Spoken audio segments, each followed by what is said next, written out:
Have you ever found yourself thinking, is there a faster way to do this? A shortcut to really understanding myself and growing? It's such a human question, right? And today, we're going to dive into a really profound answer from the sage Nisargadatta Maharaj.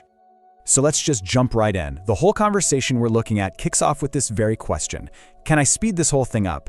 And you can just feel the impatience in it, right? It's that desire we all have to take control, to get to the destination faster.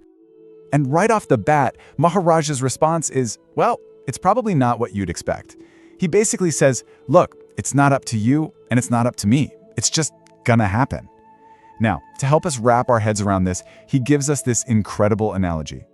He asks us to think about our journey like that of a newborn king. And honestly, this one metaphor is the key to unlocking his entire perspective on how true growth really works.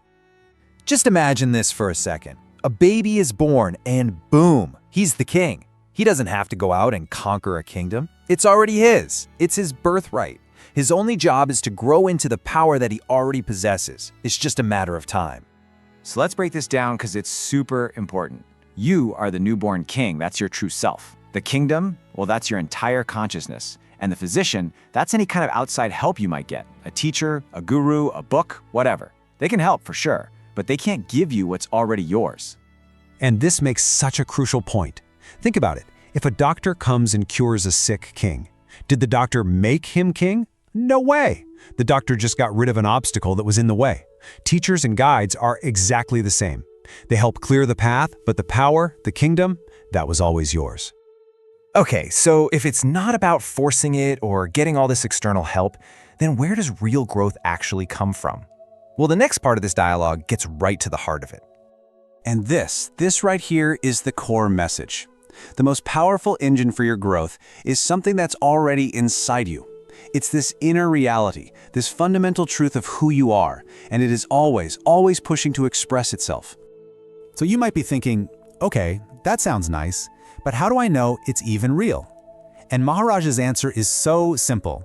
He says your own desire to grow, the very fact that you're seeking and asking these questions, that's the evidence. That feeling is the king inside you starting to stir. All right, this is all great philosophy, but what about real life? You know, our jobs, our families, the constant noise. How does this actually translate into something we can do? Well, Maharaj offers a very simple, very practical tool. I love this because he's not telling you to drop everything and go live in a cave. His advice is so down to earth. He's just saying, hey, whatever you're doing, just make sure you allow yourself moments of inner peace throughout the day. It's not about finding hours of time, it's about the quality of that quiet attention.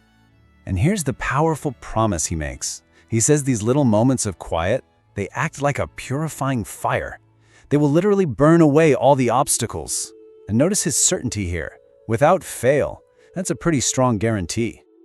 But we're not done yet. There's one last, absolutely crucial piece of advice. It gets to the very root of why our efforts sometimes feel like they're not working.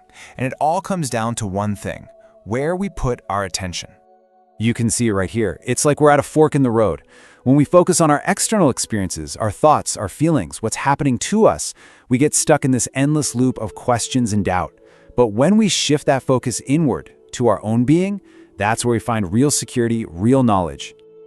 This is such a powerful instruction. It's like he's saying, stop being so obsessed with the movie playing on the screen of your life and get interested in the screen itself, your own consciousness. The ultimate safety isn't in trying to control your experiences, it's in knowing yourself. And this phrase just perfectly nails the state of being we're talking about: alert immobility. It's not about doing more, it's actually about doing less. It's about being still but totally awake, just paying attention to that silence that's always there, right underneath all the noise. So in the end, we're left with this really interesting shift in perspective. It's not about pushing harder or trying to speed things up. It's about stepping back and just allowing what's already there to grow. And the way we do that is through these simple moments of quiet. So the question really isn't, how do I get there faster? The real question is, where am I going to find my moment of quiet attention today?